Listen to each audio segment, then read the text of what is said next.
मैं 83 हूँ, नेचुरली हटता हूँ। अगर आप चांस दे सब जाके बोले हमारे पार्टी के कार्यकर्ताओं को लड़ने दो, उनको बोले तो जरूर मैं लड़ूंगा। 83 साल के कांग्रेस अध्यक्ष ने लोकसभा चुनाव नहीं लड़ने की वजहें गिना दी और साफ कर दिया कि 2019 की तरह 2024 में प्रत्याशी बनने का उनका कोई इरादा नहीं है। मगर खड़गे की तरह कांग्रेस में ऐसे कई सीनियर नेताओं की लंबी फहरिस्त है जिन्होंने चुनावी अखाड़े को दूर से ही राम राम कह दिया है। वो भी तब जब हिंदी पट्टी के छत्तीसगढ़ में पूर्व सीएम भूपेश बघेल को उम्मीदवार बनाया गया। तब 5 पूर्व मुख्यमंत्रियों ने प्रत्याशी बनने से पहले ही हाथ जोड़ ली। इसमें मध्य प्रदेश के पूर्व सीएम दिग्विजय सिंह, पूर्व सीएम कमलनाथ, राजस्थान के पूर्व सीएम अशोक गहलोत, उत्तराखंड के पूर्व सीएम हरीश रावत, हरियाणा के पूर्व सीएम भूपेंद्र हुड्डा जैसे हैवीवेट चेहरों ने चुनावी रेस से खुद को बाहर कर लिया है। किसी ने अपनी पारंपरिक सीट पर करीबी को उतारा तो किसी ने बेटे को टिकट दिलाया और सीनियर नेताओं के इसी कदम के बीच चर्चाएं तूल पकड़ने लगी कि मोदी युग में कांग्रेस के सीनियर नेता क्यों चुनावी अखाड़े से दूर हुए। उम्र का फैक्टर है या फिर कांग्रेस में बदलाव की आहट। कांग्रेस ने मध्य प्रदेश में दूसरी पीढ़ी के नेताओं पर बड़ा प्रयोग किया। 10 प्रत्याशियों में से 7 उम्मीदवारों की उम्र 50 साल से कम है। इसके पीछे बड़ा कारण पार्टी के सीनियर नेताओं में गुटबाजी को भी बताया जा रहा है।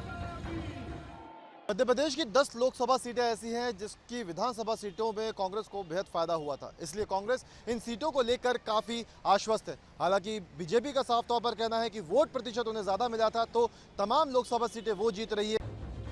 2019 में कमलनाथ सूबे के सीएम थे, इसलिए छिंदवाड़ा की विरासत नकुलनाथ को सौंपी। इस बार भी कमलनाथ के बेटे को ही कांग्रेस ने टिकट दिया है। उधर 2019 में भोपाल से ताल ठोकने वाले दिग्गी राजा के चुनावी भविष्य पर अभी कोई फैसला नहीं हुआ है। 77 साल के दिग्विजय सिंह को साध्वी प्रज्ञा ने भोपाल में हरा दिया था। मौजूदा वक्त में वो राज्यसभा के सदस्य हैं। दिग्गी राजा कहां से लड़ेंगे अभी साफ नहीं है।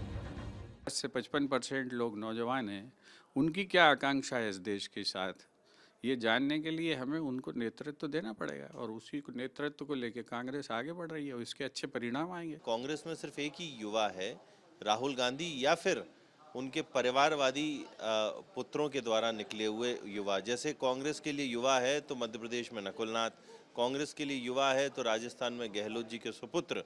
तो कांग्रेस की सूची में सिर्फ और सिर्फ दागदार नजर आते हैं। मध्य प्रदेश की तरह राजस्थान में भी कांग्रेस यूथ ब्रिगेड के साथ मैदान में उतरी है। कांग्रेस राजस्थान की 10 लोकसभा सीटों पर उम्मीदवार अनाउंस कर चुकी है, लेकिन सूबे में ना तो पूर्व सीएम अशोक गहलोत और न ही पूर्व डिप्टी सीएम सचिन पायलट चुनाव लड़ रहे हैं।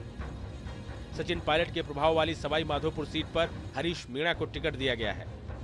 पूर्व मुख्यमंत्री अशोक गहलोत के प्रभाव वाली सीट जोधपुर पर करण सिंह ऊंची अदा को टिकट दिया गया है। और तो और वैभव गहलोत की सीट भी बदली गई है। जोधपुर की जगह इस बार जालौर सिरोही से उन्हें टिकट मिला है।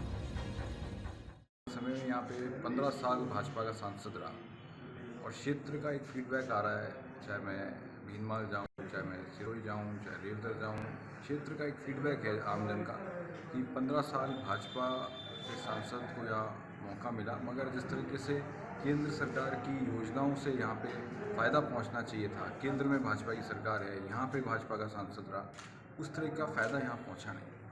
सचिन पायलट बनाम अशोक गहलोत की खेमेबाजी से कांग्रेस को विधानसभा चुनाव में नुकसान हुआ था, लिहाजा इस पर दोनों हैवीवेट चेहरों पर एक जैसा फार्मूला सेट किया गया। पार्टी ने दोनों कद्दावर चेहरों को चुनावी मैनेजमेंट में लगाया है। अशोक गहलोत को पाली, बीकानेर, जोधपुर, नागौर जैसे जिलों का चुनाव प्रभारी बनाया तो सचिन पायलट दौसा, टोंक, धौलपुर संभालेंगे। पूर्व विधानसभा अध्यक्ष सीपी जोशी को भीलवाड़ा, राजसमंद और उदयपुर की जिम्मेदारी दी गई है।